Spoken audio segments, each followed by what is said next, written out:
Vous vous souvenez de la fermeture de l'usine de masques de Plaintel dans les Côtes-d'Armor en 2018 qui est restée un traumatisme. Vous vous êtes déclaré favorable à la relance de l'entreprise, de l'usine. On en est où ? Eh bien, moi, je me suis mis à disposition des porteurs de projets. Je suis en relation avec le président de région et j'ai signé un courrier de confort indiquant que lorsque le projet serait mûr, nous, on était en capacité, l'État français, d'acheter ces masques chirurgicaux et FFP2.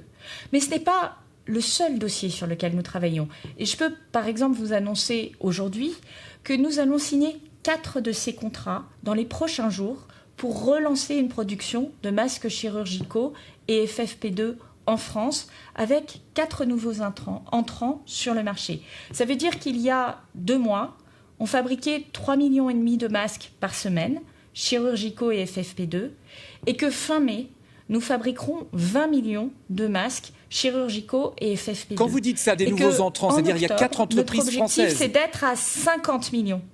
Et il y a 4 entreprises françaises qui sont... Elles sont où, ces entreprises ? En France, avec des emplois français. Elles sont où ? Alors, vous avez par exemple Brocéliande qui est en Bretagne. D'accord. Vous avez une entreprise qui est dans la vallée de l'Arve. Donc, vous voyez, c'est sur les territoires, plutôt en province, que ces entreprises françaises sont en train de s'implanter. Et c'est une très bonne nouvelle. Et ça montre, là, nous reprenons la main sur notre destin. Nous ne sommes plus tributaires de pays de production massive qui décident si on peut importer et à quel prix.